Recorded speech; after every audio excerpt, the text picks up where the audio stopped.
Hello guys, starting now one more episode of your favorite Jiu-Jitsu podcast, BJJ World Champion Conversations. And today we have a very special guest, a 4 times Jiu-Jitsu World Champion, several times European Champion, PANAM Champion, World NoGi Champion, Brazilian National Champion, and so many other titles, Diogo Reis. Very glad to have you here, brother. What's up, guys? It's a pleasure to be here and do this podcast. My first time doing this, but I think I'm a little nervous, but let's make this flow everything. Yeah, gonna be easy. It's just a conversation. You're here with friends, and it's pretty the same we do every day. We talk, and we talk about life, we talk about jiu-jitsu, we talk about goals, we talk about accomplishments, so...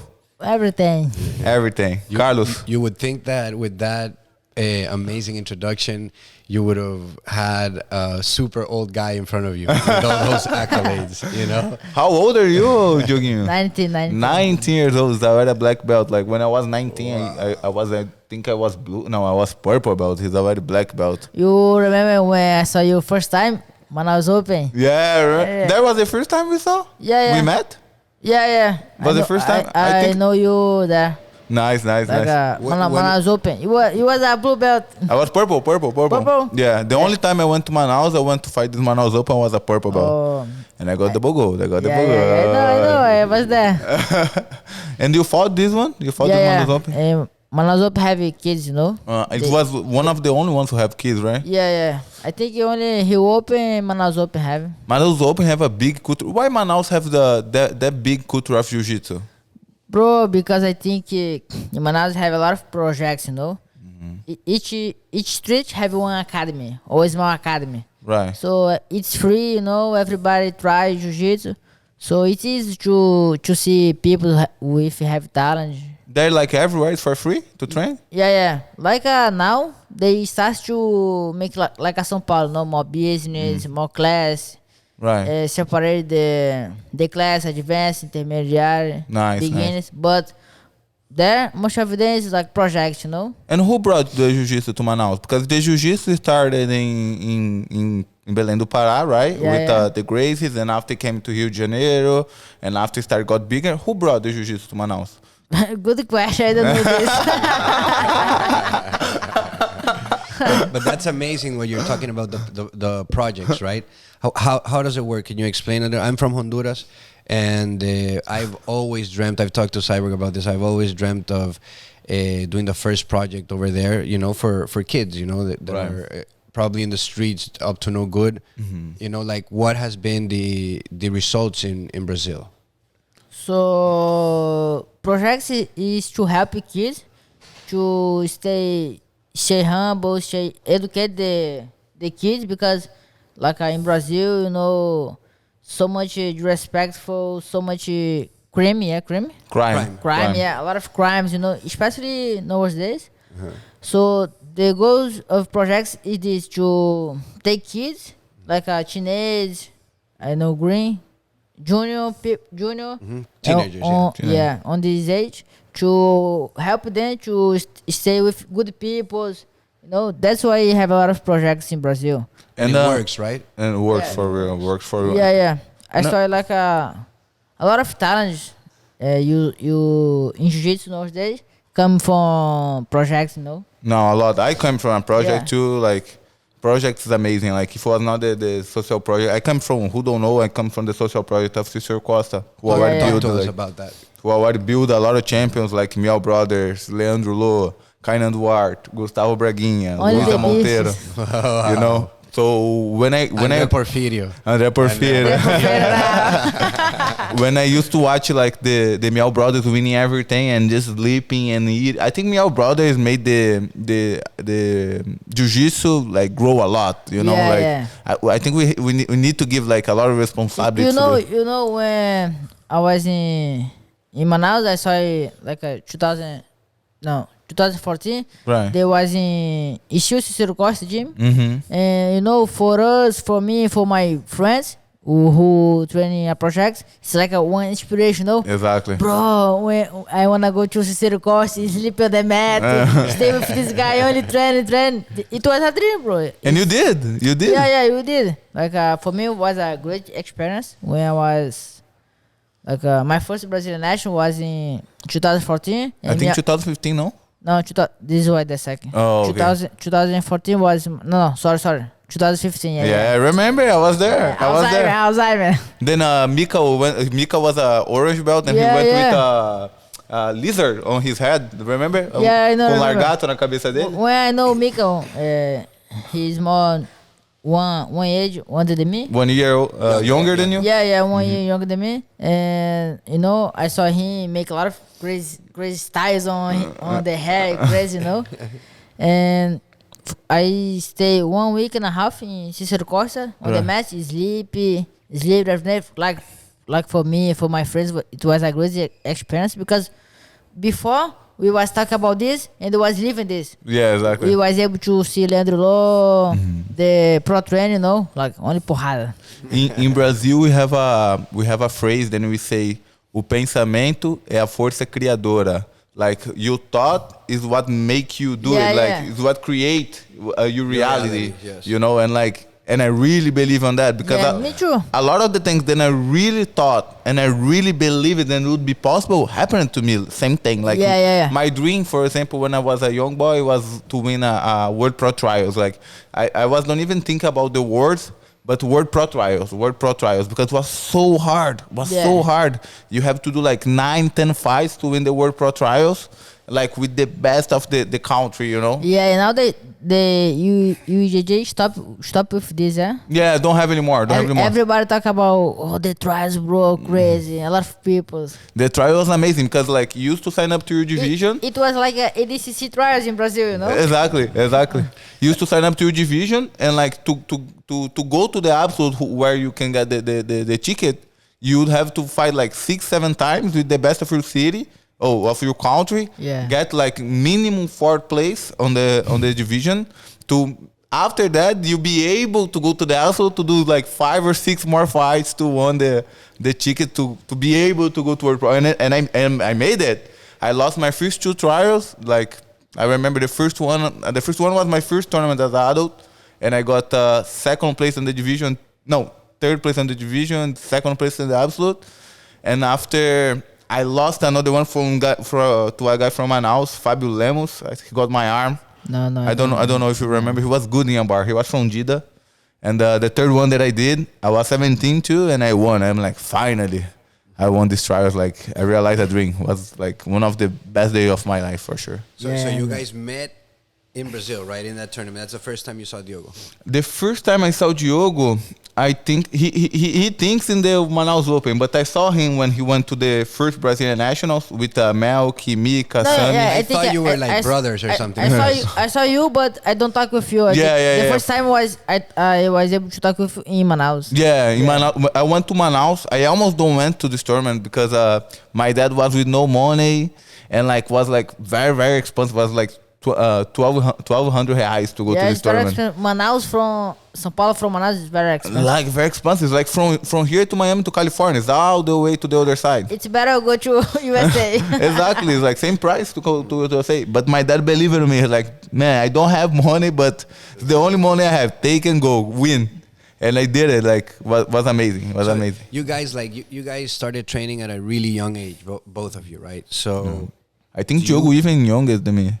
Do you guys fight for your families because of the sacrifice and the love that your families and the belief that your families put in your careers? Is that a big motivator for you guys? Because talking about your beginnings, right? And I see you guys here training at Fight Sports, one of the top 10 gyms in the world with some of the best athletes. And you guys are some of the best athletes in the world right now. So how like, what drove you guys from your cities in Brazil to be at the top of this game and just starting, right? I started Jiu-Jitsu when I was 10 years old because me and my brother, we always watch UFC. We always love sports. Like my older brother and me, How old is your brother?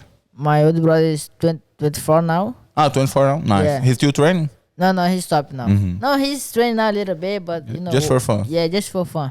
And I have one little brother, 17 years, more tall than me, but it's okay. And I start with a simple question. My one little project open nearby my home. And I asked it's like past 2 months after, I asked my brother, bro, try to converse with my first professor, Alexandre, he was my first professor, and he gave him the opportunity, They okay, no, let him come, and I start, no gi, don't have gi, not only the train, and Without the gi, no. Yeah, without gi. And one little guy his nickname was Pitbull. Right. Yeah, was little Pitbull. And bro, I was 10 years, he was 8 years. Bro, he smashed me, bro. I don't buy everything. And I get crazy, bro, how this work? And like 2 months after, I received my first gi. Right. It's like your professor gave to you? Yeah, my first kimono. And for me, like, bro, and but before, in the age, I spend my time in LAN house, LAN house. Yeah, LAN house. Play Dota, right. Counter Strike. Yeah, Counter Strike. And I went to LAN house with my gi, I put my gi and went to LAN house. LAN house, call LAN house here in US as well? What is it? LAN house is a place like, today, I don't know if you have anymore, but a place with a lot of computers where you can pay some money, because before computer was very expensive. So you used to go to LAN house, like you pay some money, so you can like use the computer for 2-3 hours. And in Brazil was very normal, like you go and stay like the whole day there, like just playing Counter Strike and Dota and all that. And after this, I compete one internal competition from my team. In-house tournament. In-house tournament. And I was able to win, my first competition after 2 months. After 2 months of Jiu-Jitsu? Yeah. Nice. I won. And becoming happy, everything. And but for me, nobody asked me for training, I was there every day, just okay. Because you love it. After school, go. And I was a lot of in the street because my friends play football, play football, play everything, a lot of games. And I started to go to the gym, train, go house, school, train, go house. And for me, it's become a habit. And when you met Melky, when Melky came to your life? So, like in this gym, was called Segadilha. So, called what? Segadilha. Sagadilha? Segadilha. Fala em português. Segadilha. Sagadilha? Okay. And I saw Melky, brown belt in. Brown belt. He was a brown belt? Yeah, he was a brown belt. When I saw you the first time, I have a really funny story with you. When I saw you the first time, I was kind of telling you guys before. It was my first tournament as a white belt, 2 months training. Somebody threw me into that tournament. It was probably Cyborg and Michael and Maggie. And we went to American Nationals. And how you start? Like, just one question: how you started Jiu-Jitsu, Carlos? And how you met Cyborg and Maggie and all that? Oh man, that's crazy. I was looking to develop different habits. Right. I was looking to get healthier. You was fat. I was fat. I was fat too. That's so funny. Yeah, I was super out of shape, man. How much you used to weigh before Jiu-Jitsu? Probably like 25 more pounds. Oh my God, people! Jiu-Jitsu save lives. Jiu-Jitsu save lives. Yeah, because I used to produce concerts in my 20s, and then I my work was just it would require me to do all-nighters, be it studying or working or whatever. So that it was never compatible with working out. But then at some point, I was like 29 years old, I felt my health was deteriorating because I didn't have a positive habit that required me to move my body and all of that, right? Right. And jiu-jitsu is probably the best habit you can pick up because it'll fix every other bad habit that you have, right? That's true. I used to smoke cigarettes. I stopped smoking cigarettes. I used to go out at night. I stopped going out. It just made me better all around, a better son, a better brother, a better friend, a better person all around. So I was just looking for that. I knew I needed it in my life. And I lived here in Edgewater at the time. It was the old gym. It wasn't this gym. Was the one close to Winwood, right? It was the one close to Winwood, yeah. And I was going to there's like a fight club nearby there where you go. There was like kickboxing classes. It was like probably 55 girls and me, bro. So after I did that, I was like, yeah, this is not what I was looking for. I was like walking back home from that gym by Brahman, where they sell the BMWs and all that. And I was walking back to my house and I saw a place that looked like nothing on the outside, because we'll post a picture here of the old gym, how it looked before on the outside. It had like some really old workout equipment, like all rusty, but it said Fight Sports world-class Brazilian Jiu-Jitsu. And I was just so taken by the fact that it said world-class. And it's like, what do you mean world class? And this is like the end, because the parking was really in the back, so it wasn't meant to look nice. And as I was walking, I just walked in, and I remember the door was kind of old, and it used to make a sound, those doors when they go like, I know. And it's 11 a.m. That was the time for pro training back then. And you open and you saw the door like so many sharks, brother. And I open it, and it makes the sound, and everybody stops. And it's just me, and the first person I see is Bebe Monster with his hair like this, bro. And they're all sweating. They're doing NoGi pro training, and they're killing themselves. Back in that gym, everything looks nicer and more calm here. Over there, it was crazy, And so that was the first time I ever saw Jiu-Jitsu. Right. And I walk in, I froze, man. And you don't got intimidated by that? I froze immediately. Everybody looked at me. And then Calango, who's here right now, Vito Ricciotti, he was in the front desk, and just nicest guy in the world, is the nicest guy in the gym, always with a smile, comes out, sees that I'm frozen, that everybody's looking at me, and he's like, hey, brother, what's up? You're here to try jiu-jitsu? And I'm like, I don't know, man. Like, I'm so sorry. Should I leave? He's like, no, bro, no. And 10 minutes later, bro, he's making me sign a waiver. I'm so nervous because everybody's seeing me there, Yeah. And I'm like, oh, yeah, where do I sign? It's better I do it. I just wanted to leave, bro. I just wanted to leave. I was like, I messed up coming in here, And I just wanted to leave. And he's like, okay, perfect. Sign here. You have a free class. Here's the gi. And he gives... Sorry, I got the sirens out there. No problem. And he gives me the gi. And I'm like, okay, yeah, bye. All I'm thinking is I'm leaving and I'm never coming back here. This shit is so scary. Their ears is something I've never seen. I've never seen anything like that. And I get to my house and I realize I have the gi. And they have my number, my cell phone number, all my information. So if I don't go back, they're going to know I chickened out, one.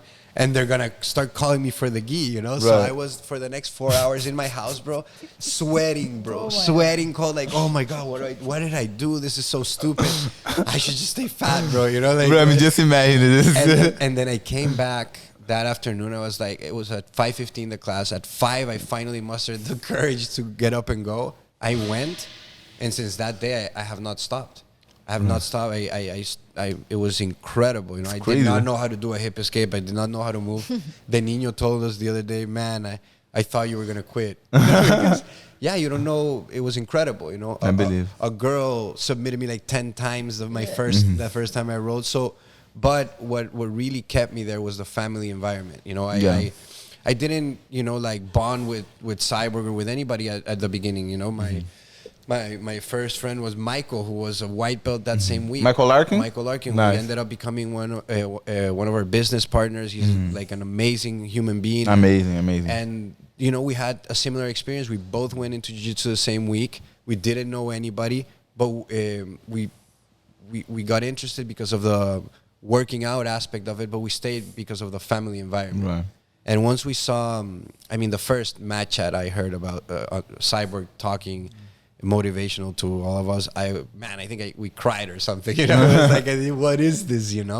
Because I never seen such tough people be so kind on the inside. Yeah, it's crazy. And that to me was the definition of real strength.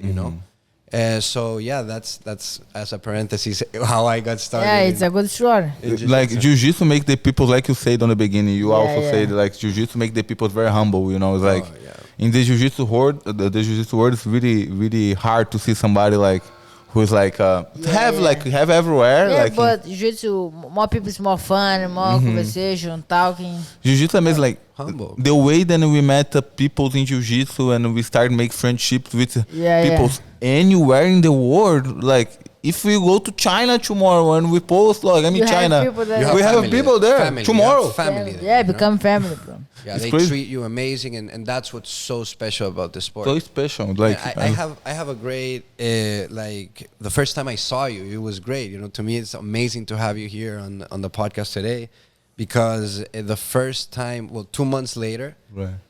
after I started training, Michael convinces me and Maggie and Cyber, like, you guys have to go and compete. 2 months training. We didn't know how to move, you know? Oh my God. And we go to Vegas, and the first time I ever see a tournament, I walk in, and it's this video I'm about to show you. And the first I was... And your first tournament was already American National, right? American, yeah. I had no business being there. And the worst part is that I told Cyber I'm going to record some of the videos and do, you know, create some content for you guys. And the first video I recorded was of Diogo. And it's this video where Diogo is... How old? This was in November 11, 2017. 4 years ago. This was 4 years ago. You were a green belt here, a black belt right now. You were a juvenile on this video. No, teenager, before juvenile. A teenager. Yeah, teenager. before juvenile. And the first person I see, and he's smashing this kid. Look, check it out. And he's murdering this kid, like takes his back, chokes him out. And I'm like, I asked the Nino, like, what division are they? Oh, those are the kids. And I'm like, my God, it's like, if those are the kids, bro, like, they're going to kill me, bro. Not everybody rolled like that. And then I kept seeing you in all the tournaments, and I saw you a lot with Mika. I thought you guys were like family or brothers or something. Yeah. I live with him, professor, you know. We stay together all the time. So... And you also, in Manaus, you live at the gym? No, or have a house on the side of the gym, then you guys live in? I think December I moved to one little apartment, but before I was in the gym. Because I remember, like, the first guys that I lived here in US, when I came to US in Orlando, Josh and Jacob, I sent them to Brazil, and I told them that they have to go to Manaus to learn from Elk. And Josh, Jacob, both of them, or just both of them? And I told them, like, go and stay with them, living with them, and they live with you, you know, in a little house. 2019. Yes. When they arrived in Manaus, I went to Abu Dhabi to make one camp there. Right. I stayed there 2 months, and when I returned to Manaus, they left. So you don't even like. not. But like Jacob, I think it's Jacob. Is the tall one? No, the tall one is Josh. Yeah, Josh. Josh go now. He go Manaus all the time. Because now he find a girlfriend there. Now he's there all the time, he bro. Go and come back. And keep saying, like, so you met Melk when he was a brown belt, and how you met him? Yeah. But you know, I saw him, but I don't talk with him. Mm-hmm. But where you saw him in a tournament? No, in a tournament, and also sometimes he was there. He went there to train, you know, because he was still working on policy office. Mm-hmm. So he was there to train and come back. But he still have one project before called Project Nandinho. Project Nandinho, I remember. Yeah, Project Nandinho, and he was a brown belt. After this, my first professor, I say Alexandre. Alexandre what? What's his full name? Alexandre Oliveira. Alexandre Oliveira. And he has one master, Segadilha. Matheus Segadilha, his name. Mm-hmm. But the gym was called Segadilha. Right. And after this, professor was one affiliate, and my professor started his own project, you know? Mm-hmm. So they separate, and I still with my professor Alexandre. Mm-hmm. And till what belt you stayed with him? Until yellow belt. Nice. 2 years after, me and Mika, we won trials from judo to go to Brazilian national judo. So you also did judo too? Yeah, a little bit. Nice. I was able to win the trials and go to Brazilian national. So the judo Brazilian national. Yeah, but like I need to pay my own stuff, like I should, you know. I need to pay my flight, my hotel, everything, and you know, I won the trials, have the opportunity to go Brazilian national, but I say no, I can't go because my family don't have money, don't have this. So I talked with professor. Because me and Mika, we need to train in the center of Manaus with the people who everybody won the trials. And my professor said, no, I will help you. I will pass the flyer on my card. And after this, you give me the money. Bro, and then he passed the ticket on his card. And I started to talk with him. But before... Melk did it. Yeah. I wanted to train there because I saw a lot of people competing, flying to Brazilian National, CBJJWC, we say, né? CBJJWC is like it's a big confederation in Brazil. Yeah. That It's the secondary, né? yeah, it's the secondary one, but like in Brazil, for who don't has, because not everyone who has visa, it's not everyone who has money to come to US. Yeah. We have a lot of talents in Brazil that have no money for nothing, don't even to go to CBJJE sometimes. And there's like, they make cool tournaments, really, really good tournaments. So it was a little bit disorganized. And they put the money on open class, Yeah, and they used to give money in the open Yeah. class, so like was busy. I also fought in 2013 and 2013 I fought as a white belt and I got third place. And on my podium, Vitor Hugo got third place with me. The Vitor Hugo, the one from Yeah, I Ribeiro, know. he got third place with me. I saw Vitor Hugo in my first year in Cicero Costa. I saw Vitor Hugo there. Yeah, he Blue was there. belt. He was there training with us. He was sleeping Exactly. with me and my friend. He's very cool guy, man. He's very cool Yeah. guy, and he's turning to be a beast. I think he's one of the favorites for the open class of the world. Yeah. Now a lot he's of people, growing up. because a lot of people forgot about him. A lot of people forgot, Mergali, preguiça, whatever. But like, we need to keep our eyes open to Vitor Hugo. He already beat Mergali. The first who's number one. On the first, who's number one. Like, he's a very strategic guy. 2019, the last year that we had the Grand Slam of BJJF, he won the Grand Slam as a brown belt. So like, we need to keep the eyes open for him. He's amazing jiu-jitsu, amazing person. I wanna see him won open class because the guy come from the bottom, and win He deserves. the open class, the champion would be good. And now he's big, man. He's like 260, 270, like really, really big. I saw him in Austin. I said, bro, what the heck, bro? What you been eating? What you been eating, bro? He's like, oh, bro, I go to Florida, visit you sometime. Like, bro, come, let's go, let's train. But the guy is big right now, man. It's a monster. It's the mountain. It's the mountain, his nickname. And what are your plans right now, Diogo? Like, you're here in Miami. How long are you here with us for? What's the deal? Like in the beginning of this year, I signed one contract with one club in Abu Dhabi, called Al Wahda Club, and I need to, after this Grand Slam on this week, I will come back to there to finish my contract and won some tournaments. They wanna win that, they wanna keep active. After this, I will come back to Brazil. E Diogo, como funciona esse seu contrato com o clube de Abu Dhabi? Tem muita gente que deve ter essa dúvida lá no Brasil, que muita gente é interessada de ir pra lá, porque, cara, tipo, não é todo mundo que consegue vir para os Estados Unidos e são poucas pessoas que conseguem realmente realizar esse sonho do American Dream, né? Que também não é fácil.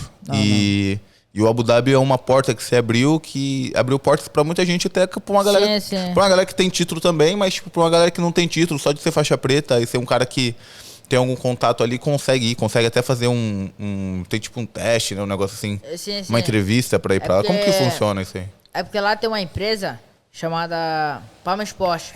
Palma Esporte. Então, e lá o jiu-jitsu é... É o Michel Maia que tá no comando dessa parada? Não é Michel Maia, não. Michel trabalha. Mas lá o jiu-jitsu, como eu ia falar, o jiu-jitsu é esporte nacional deles. Então toda a escola tem jiu-jitsu. Então eles contratam muitos professores, muitos faixa preta para dar aula nas escolas, entendeu? E parece que começou agora, os clubes, por exemplo, tem os clubes e tem as escolas, né? Tem essa empresa PANAM Esporte. Tem gente que só vai... que a PANAM Esporte contrata, ou tipo assim, algum conhecido que já tá lá indica, entendeu? E tem alguns que dão aula pro exército também, né? Sim, vai espalhando, por exemplo, tem uns que vai dar aula pro exército, dar aula pra polícia, dar aula nas escolas, bem misturado. E você acha que com eles dando esse incentivo todo, levando vários bons faixa preta pra lá pra dar aula pras crianças e pro exército também, você acha que com alguns anos o jiu-jitsu lá vai ficar grande? E você acha também que o pessoal de Abu Dhabi tem chance de se tornar uma grande potência no jiu-jitsu? Cara, é porque eu não penso agora, mas essa geração que eles têm agora são muito boas, mas a que vai vir, daqui acho que 2 décadas, eu acho. Daqui uns 20 anos, 10, 20 anos. Isso, daqui uns 10, 20 anos vai ser muito boa. Porque o investimento que os caras fazem lá, pô, é muito grande. Os caras são tratados como um atleta olímpico, mano. Os caras têm tudo que eles quiserem, eles têm. Como que funciona lá? Mas como? Pros atletas, assim, tipo... Não, mas aí, por exemplo, árabe, por exemplo, se eu sou brasileiro e o clube quer me patrocinar lá, beleza, é uma coisa, mas quem é árabe, quem é do continente mesmo, totalmente diferente. Por exemplo, um árabe ganha um World Pro, mano, ele parece na televisão, ganha... Parece na televisão. Ganha, parece nos jornais do country, do país todo, ele... Celebridade. Igual com alguém... Hoje tá tendo as Olimpíadas, né? Tu ganha as Olimpíadas, tu vira celebridade. Recebem bônus, recebem tudo que eles quiserem, entendeu? E eles ganham dinheiro? Ganham muito dinheiro. Muito dinheiro? Muito dinheiro. Cara, por exemplo, um bônus lá de um árabe lá, por exemplo, mínimo, dependendo do árabe, né? Se for um favorito dele, mais de 100 mil dirham. E quanto seria 100 mil dirhams? Boa pergunta, ó. Em reais, assim. Em reais, cara, uns 100 mil, acho que uns 300 mil reais. 300 Guys, Diogo's just saying here that, like, in Abu Dhabi, he thinks, like, in 10, 20 years, gonna be a big country for the Jiu-Jitsu world. And he also said then if you are a guy from Abu Dhabi, you are Arabic, and you want a World Pro, you get famous on the home country because you start to go for the TV, you start to go for like everything, and you also get something around like $100,000. If you want a World Pro, you get a bonus of $100,000, but you have to be Arabic. Oh, but you have to be Arabic. Arabic, and you want like a World Pro, then for them, it's the words. That's to incentivize their local talent, right? But a lot of guys from Brazil who don't wanna be more competitive, go there to live jiu-jitsu dream, and they pay a lot of Brazilians guys. Most of them is Brazilian, that. And they pay well. Yeah. And I heard they have over 600 black belts teaching over there. I think even more. Yeah. Wow. Even Roosevelt is there now. Our friend Roosevelt. Lucas Lira is there. No, now he's back in Brazil. Shout out to both of them. My contract is like the same with Roosevelt, no? Where? With the same club? Yeah, no, he's another club. I forgot the name. Hawaii, something like that. No, Hawaii is one. I mean, Awada. Banhas, yeah. Right. Like we just pay. They pay for us just to compete, no? To help the because they have one league, Arab League. Right. So they pay us to help the team win. And how often you guys have tournaments there? Like have two competitions, yeah? Vice President's Cup and President's Cup. So like 1 month. Each month have one competition, yeah. And how is it? You guys have competed everywhere. Are those like the best organized tournaments? They say it's really crazy over there when you go compete. Bro. Or what is your opinion? Like AJP, AGP, they are very organized. And also BJJF, BJJF, I mean on time, everything. Yeah. Like I went to compete my first World Pro. The only one that I went to compete in 2016 when I won the trials. And I also won the World Pro in 2016. And man, was a crazy trip because like they paid everything. Because I won the trials, so they paid my flight, they paid the like 5-star hotel. Crazy. And like food and everything and registration. And like the car got you in the hotel and bring you to the tournament. Amazing venue. But the only thing that I really did not like it is because when you was waiting to fight and like hours and hours and hours waiting to fight, you was not able to watch the fight because he was always on the warm-up area. Yeah. But then the warm-up area has no TV or nothing. I don't know today, but like I really love to watch Jiu-Jitsu. No, they don't have. And I got so mad. I'm like, man, I'm here on this. I don't gonna say the word, but like, and I cannot watch the other fights. Like so many good fights I cannot watch. I need to be here like 5, 6, 7, 10 hours. I stay there to fight win and absolute. Yeah. And I cannot watch the fights. Like I really did not like this part, but the tournament was crazy, and to see like you go to the match and then like everyone like have a place there where just the sheikh sitting, so like everyone with like white and stuff, and you look like this, you're like, oh my god, man, like beautiful, what? Right? But that's how it's supposed to be, man. Like we have to continue to, well, the industry has to, the sport has to continue to elevate the game, right? Like you guys are world class athletes, and you know, as a community, we all need to push for everybody to get that treatment. You know, and we're all going to enjoy the spoils of that, right? So, I have another question for both of you. You guys have, since following that thread, that you guys have trained in a lot of places. We've talked about this a lot, right? You guys have trained in a lot of places all over the world. And right now, you've both been training here at Fight Sports Miami, which is host to this podcast, right? Yeah. And home to us. So this is a different gym in the sense that it has an open door policy. We see a lot of people come and train for us for a couple of months and then they leave. But it's always a good vibe, and I like watching and receiving everybody come here. For us, it's an amazing experience. How has the experience been for you guys? What can you tell us about that?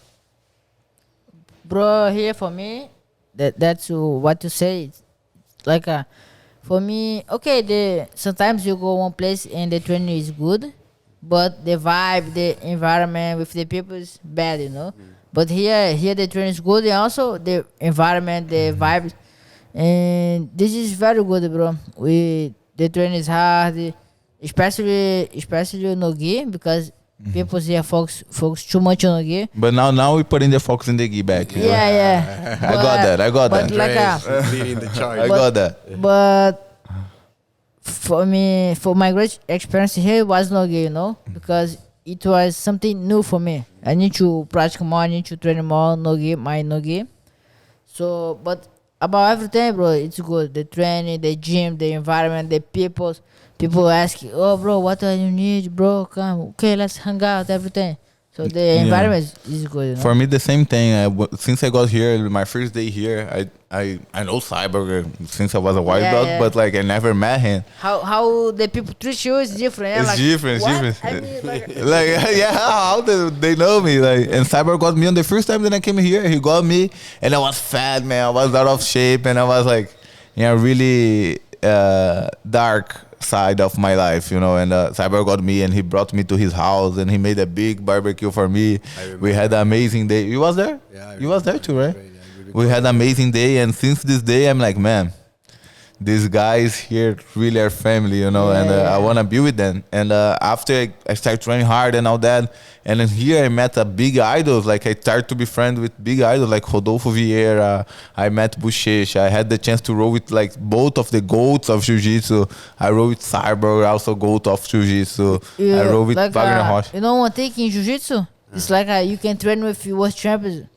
That in football, in Olympic sports, you cannot. You can't. Yeah, that's true. You can. I was in Cobrinha. I was able to train in Cobrinha. See his preparation from Worlds when he made the Grand Slam. That's true. Yeah, bro. You know, you can train with Cyborg, talk with him like a normal person. This you know? Sport gives us fans and average practitioners immense access to the top elite athletes, right?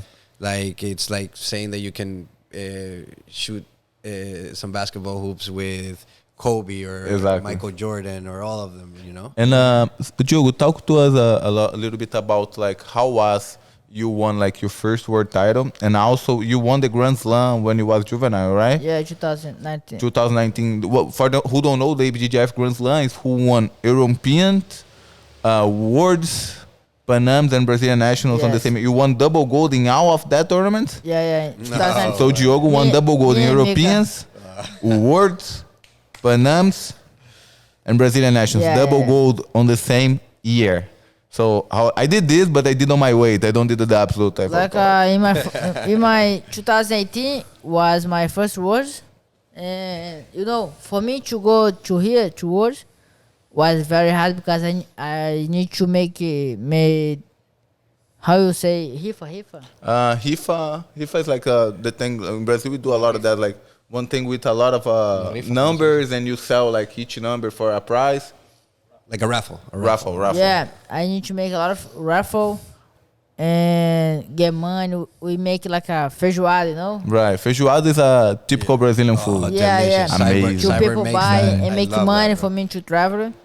So I came without my professor because he was not able to come with me. So I came alone and stay in Cobrinha house. Right. So, but all my preparation was in Manaus.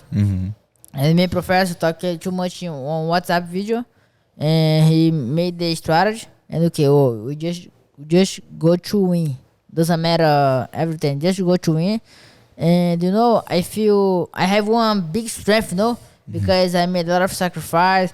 I made draw, a lot of difficult time. So for me, I use all of this like a strength. Right. So I won my first awards in 2018. Double gold. There was the open class. And next year, like I was in November, and we saw Tyson and Diego Pato making Grand Slam. And my professor said, why we don't do this? And we say, okay, let's try to do this.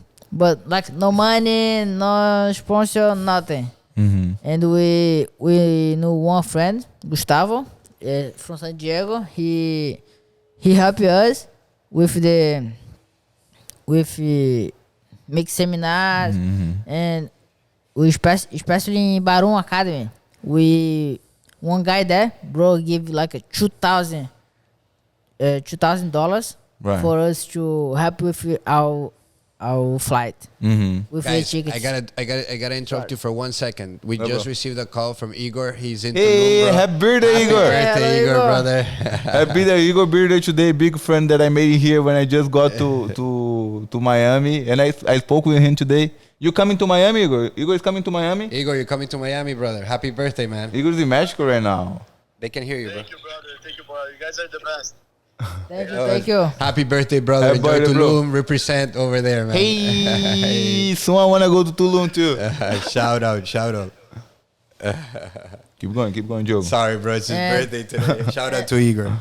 And we went to first Europeans there, Portugal, and 1 week before, they make a challenge with a black belt against a black belt. Yeah, Leandro Ronald from Terceira Leandro. Costa too. Yeah, he was tough. No, Leandro Ronald is amazing Yeah, jiu-jitsu. yeah. A lot of people were saying, they don't put a real black belt fight against. What? Leandro Ronald is amazing jiu-jitsu. Yeah. Leandro Ronald used to beat Renato Canuto all the time as a purple belt and a brown belt. So Crazy. he's a really, really good jiu-jitsu. And we have only one shot. Like we went to Europeans, and bro, one funny thing happened. Like when I was juvenile, I need to make a authorization Right. to fly alone. And bro, I forgot my my authorization. And when we go to airport, the woman asked about my authorization, and bro, I forgot. My professor look at me, bro, who knows Melgus? Who knows?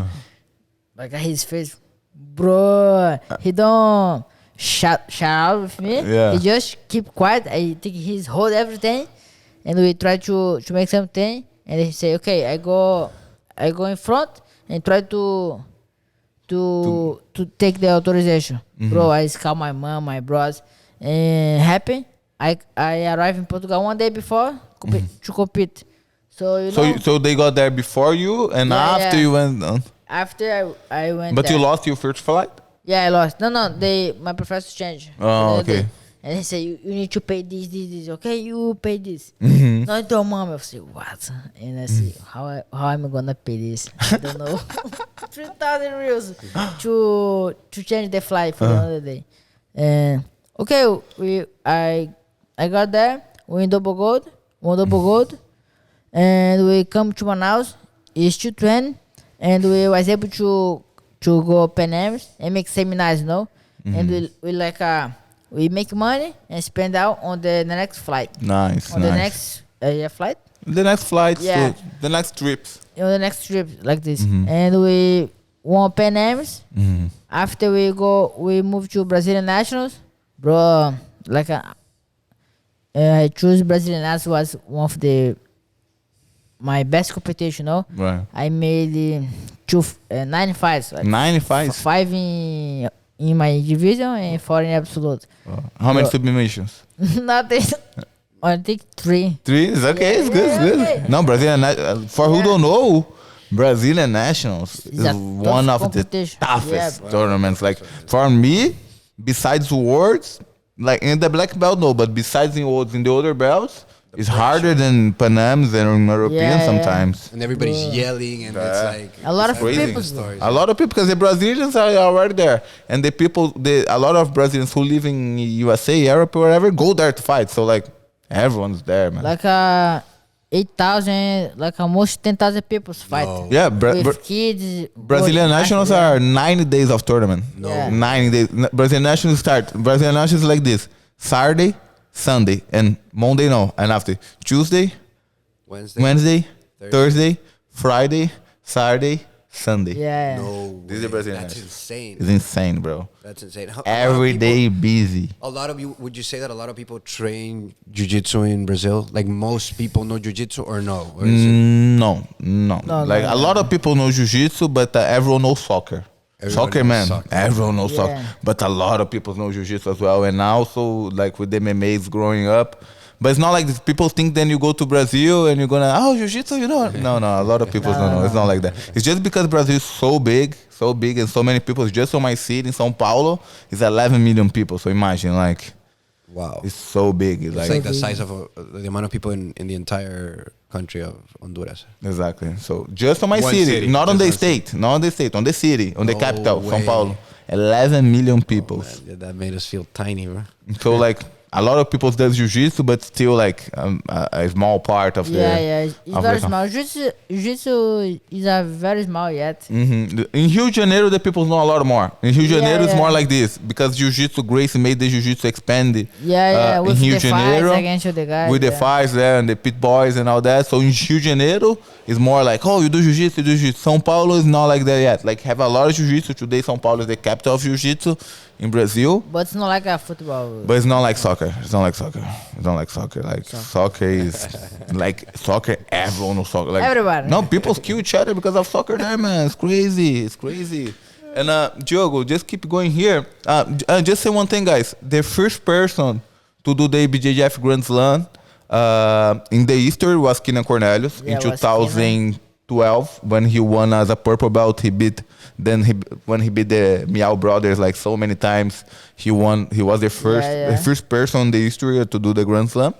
And after the first Brazilian to do the Grand Slam, Was Braguinha. then I had the pleasure to close with him Brazilian Nationals, also worlds, was Gustavo Batista Braguinha, today in Atos, like a red black belt world champion. And he used to train at Cicero Costa on the time. And he won European, he won Panams, Brazilian Nationals and Worlds in the same year in 2015. And I had the pleasure to close the division. I was 17 years old, but I was already fighting adult because it's, BJJF is the year that you turn 18. And I closed out with him Brazilian Nationals and Worlds. And like I had the pleasure to see this guy destroying everyone for the Grand Slams. His knee cut. No, his knee cut pass is like I always say like it's a guy who like I know I'm gonna fight him, but like fuck, I gotta have to fight Braguinha, man. This guy is so annoying, man. Bro, This guy is he's so annoying, very so heavy, so technical. It's crazy. I just watched his fight with Tex Johnson another day. He did drills with Tex Johnson, man. Like that, easy.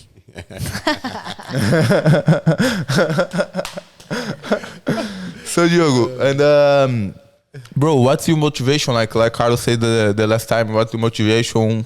Why you fighting for? What makes you always want to improve? What makes you always to want to getting better? What's your goals Like on the I wanna Jiu-Jitsu? win wars. This is no because you are in this sport, so you wanna ADCC wars. Everyone. But my goal is to help my family, to Yes. change their lives. I wanna give you one opportunity for my mom to stop working. I wanna arrive one day. I wanna go home one day and say, "Mom, stop to work, okay? Now let with me. Just enjoy your life." Also for my dad. I'm in the same. Yeah, I just in the same mindset, wanna bro. say this, "Mom, today you stop to work." Yeah, I'm on the same mindset. One of my biggest goals is give my mom a house. My mom never had a house. My mom always live like with my uncle. Always live with someone else. My family never had a house. So my biggest goal right now is give a house to my mom, and my dad I want to bring to live with me. Like my dad have to be on my side, because me and my dad's like Melky and Mika, you know. My dad built a lot of champions like Kainan Duarte, Vinicius Tractor, Igor Futuri. Like we used to live together, like stay together, and my dad was a big mentor, not just for us, but for a lot of guys, you know, like even from other things. My dad was always a big mentor, and my dad is like not a jiu-jitsu competitor or nothing, but this guy knows so much about life. Like it's crazy, man. Like when he's with me, I mean, nobody can beat me. As soon as he gets here, we're gonna have to sit him down here. We have to. Honor to talk to him. We have to. Like if I'm the person that I am, the way that I am, it's because of him. But I'm don't even 50% of the smarter than he is. Like he's so smart and he knows so much about life. It's crazy. He's a guy who paid a lot of attention in life. Yeah. This is the biggest thing, you know. He paid a lot of attention in life, and he knows how to express for you what is life. What life it is. People don't know how to explain to you what is life. And a lot of people think that life is how you look on the outside, right? Like what job you have, how much money you make, your friends, where do you live, all this stuff. If you're a champion, if you're not, but life is so much more than that, right? The wisdom that you talk about that your father has, it's so important to receive it. You know, from a mentor or from somebody. Exactly. You know, and like another day I was in Phoenix. I went this weekend to Phoenix, and I also won the double gold as a black belt NoGi. And I won my weight on the gi, but I did not fall the absolute because I was also being a referee all on the same day. It was a crazy tournament, but everything did amazing. And on the other day, my friend invited me to go hiking a mountain, pra escalar uma montanha. Yeah, hiking. Because in Phoenix I love hiking. Yeah. Like it's really cool. Right. And I'm like, okay, let's do it. And I'm like, bro, let's do it. I got so excited. It's 7 a.m. because in Phoenix is like a oven, like so hot, man. Like 7 a.m. we went to hiking. Like we went about 1 hour to get on top of the mountain, like 1 hour and a half. And when we got there, boom. Okay, you saw the view to one side, you saw the view to the other side. Okay, let's go back. And this made me think. I'm like, man, let me think about something. Life is really like this. Like life, we fight to get to the top. But like a lot of people who already got to the top, after look to the sides and like, okay, that was it. That's it. That's it. Yeah. That's why we have so many cases of suicide of the rich people or people who already accomplished something. Like we see a lot of singers or a lot of like very important people like losing to their drugs and to stuff because like they got to the top and they're like, life is just about that. It's more about the journey rather than, you know, the people don't enjoy the journey, don't enjoy the process because they are thinking too much about the result. But when they got there, they see them like, they never enjoyed. They never enjoyed. They never enjoyed. So we have to enjoy the process. Yeah. We have to enjoy the journey. We have. Jiu-Jitsu teaches that, man, because it's brutal, you know, especially for like, I come to pro trainings. I know I have no business being there, but I come for that, you know, to overcome that level of challenge, you know, and to try to enjoy the process of it. Because, you know, like if you don't enjoy that, you'll never enjoy anything. E, Dioguinho, esse final de semana a gente teve o BJJWC e nosso amigo, nosso parceiro Mika lutou lá. Fez um lutão. O Maurício também, pô, cara super duríssimo. Sim. Muito bom, campeão mundial na azul, na roxa, na marrom. Cara, porra, muito bom. E o Mika lutou com ele. O Mika foi muito mais agressivo. Sim. Que o Mika, aquele jeito dele é surreal. O jeito que ele ataca. O moleque é sem medo de errar e tá nem aí. E é maravilhoso, só que ele acabou custando pra ele a luta. Como a luta com o Jonathan, que ele amassou o Jonathan, só que acabou perdendo por aqueles 2 pontos. Dessa vez foi uma luta mais equilibrada, não foi tanto como ele e o Jonathan, porque o Maurício também endureceu pra ele, foi uma luta bem equilibrada. Mas eu ainda achei que se fosse um empate, uma redução do juiz, acho que seria do Mika, entendeu? Porque o Mika atacou muito mais, um pouco mais. E o que tu achou e o que tu acha que o Mika tem a melhorar pro futuro? Ele só tem 17 anos e já tá lutando nesse nível. Muito novo ele vai ainda. ser um cara muito importante pro jiu-jitsu, com certeza. Vai ser um legend muito também. Muito novo, tem 17 anos ainda. E uma coisa assim, porque quem conhece o Mika sabe que, mano, ele vai pegar. Vai, o cara é muito sinistro. E ele pega de cima por baixo, tem o cara é muito bom. Vários botes bom de braço. Eu acho que ali foi mais experiência, sabe? Porque é menino novo, alto nível. E na luta mesmo ele foi muito pra pegar. Eu acredito que logo no começo, quando o Maurício raspou ele, o Mika tinha muito tempo ainda, acho que ele tinha que focar um pouquinho mais em empatar a luta, porque após tinha o overtime, né? Uhum. E no overtime eu acredito que o Mika ia ganhar dele. Acho que o Mika derrubaria ali, Sim, algo do tipo. Mas cara, foi um lutão. Logo no começo o Mika ali, quase que ele acerta aquele Quase. chave de calcanhar ali. Foi. Cara, foi muito rápido. Foi muito rápido. Foi mais normal, Acontece, cara. É porque acho que foi um choque pra galera, porque ele ganhou o Rusna B1, bateu no Taza. Aí ganhou aquele GP no dia seguinte. Ganhou do Rusna do Taket também. Do Taket. Pô, então foi... Cara, pra gente se foi um choque. Pra mim foi um choque. Falei, mano, como assim? Não entendi, não. E você acha que ele ter passado essa temporada lutando campeonatos de submission only afetou ele dessa vez ter competido numa competição que valia pontos? Não, acho que é porque é dele mesmo de finalizar, entendeu? De ir pra finalizar. Mas até o professor tava conversando com a gente ontem sobre isso, de tomar cuidado com essas coisas de ir primeiro saindo na frente nos pontos pra depois ir buscar a finalização. E é uma coisa, cara, não tem jeito, é experiência, entendeu? E você só adquire experiência com o tempo, lutando muito. Até eu agora, cheguei na faixa preta agora, perdi 2 competições por falta de experiência, que é uma coisa que eu tenho que competir e evoluir, entendeu? As competições trazem essa experiência. E tu só adquire lutando. E falando pra galera do Brasil agora, ô Diogo, você vai ter que ir pra Abu Dhabi agora, semana que vem, segunda-feira. Sim. E depois disso, quanto tempo você tem que falar? E depois disso, quais são os seus objetivos pro futuro? Então, eu vou ter que voltar agora, segunda-feira. Vou ficar lá até 19 de outubro. Ah, é rapidinho então. Sim. Aí vou correr o circuito árabe. Você vai vir pelo luta mundial? Não, porque eu não tenho ponto ainda, né? Não tenho ponto. Eu ia ficar até o PAN, mas não deu pra ficar. Os caras lá, os chefes lá mandaram voltar. E mesmo assim, se eu ganhasse o PAN, eu teria o ponto. Se eu não ganhasse o PAN, eu não teria como ter o mundial. Aí... Mas eu vou correr o circuito árabe. Que também é muito bom. Pô, Explica pra galera como funciona, tu que manja do circuito árabe. Então, no circuito árabe, eles fizeram agora os Grand Slam, né?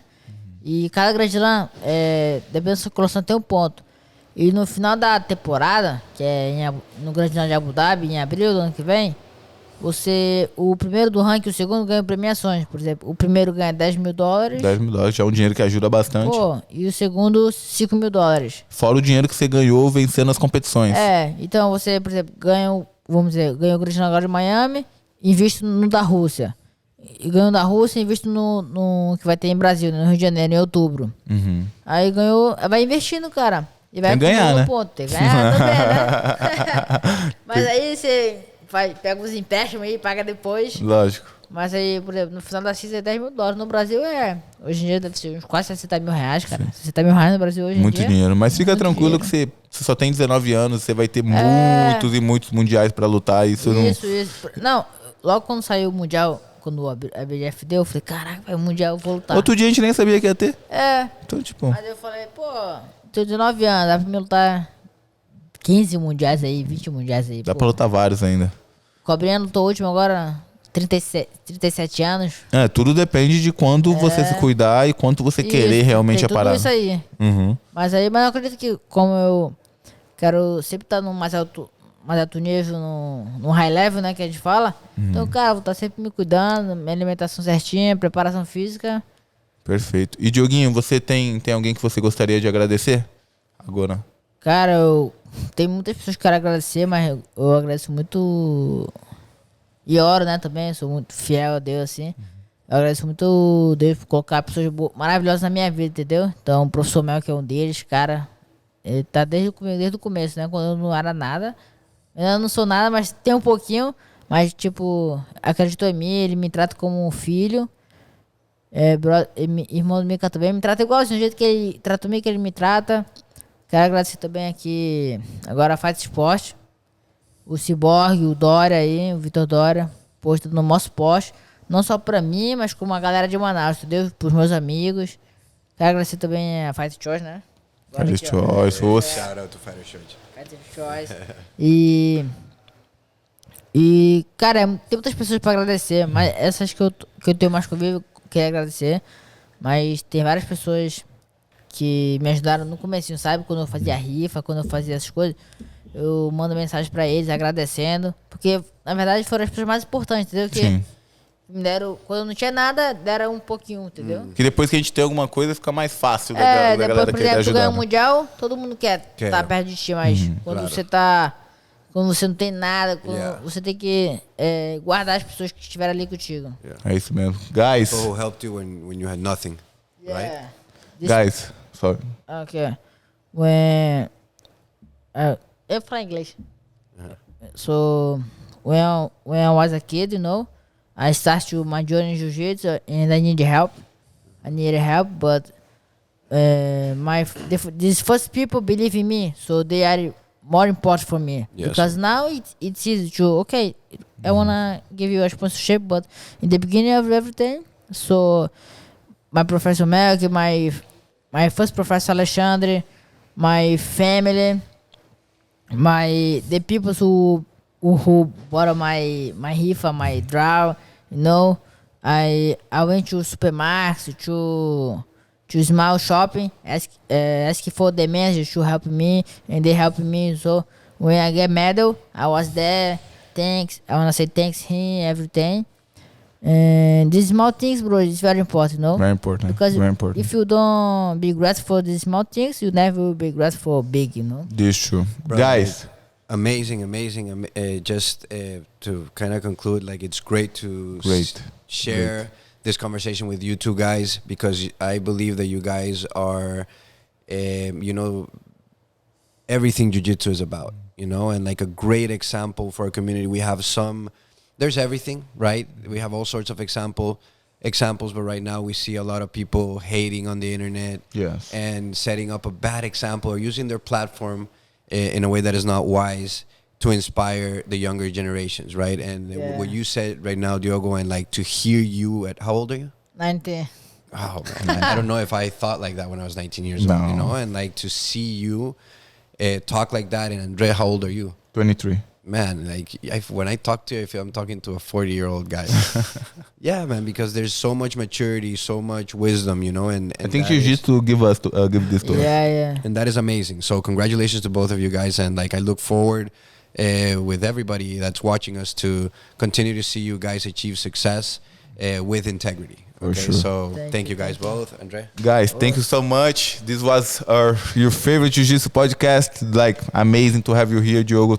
Carlos, thanks so much for this opportunity. Every day, every time that we're gonna come to film and to record this podcast, I'm always, man, grateful to since the first day I got here, you always treat me like family.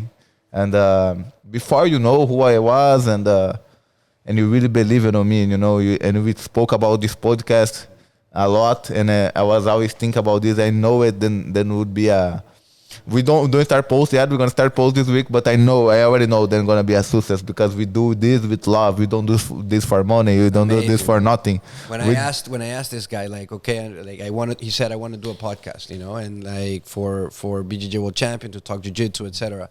And I asked him what are your expectations? What do you want? And he just said, I just want to do it out of passion. And I know those are the best projects in the world, right? When you get people who have some sort of talent and they do it for the love of it, for the passion. So, brother, like, it's an honor for me to be here, and it's the best bonding experience to be able to train with you, learn from you, and then come and do these shows. It's just amazing, and to be able to sit with people like Diogo is just a treat. Always learning a lot. Always been learning a lot here. Like, already on the seat, like Diogo, just learn a lot with him, and also with the other guys who already sit there, and the guys who gonna sit on the future. Is always like they always share like a big amount of knowledge to us. Like, it's amazing. Amazing. Thanks so much, guys. Thank you guys. Amazing. Thank you very much.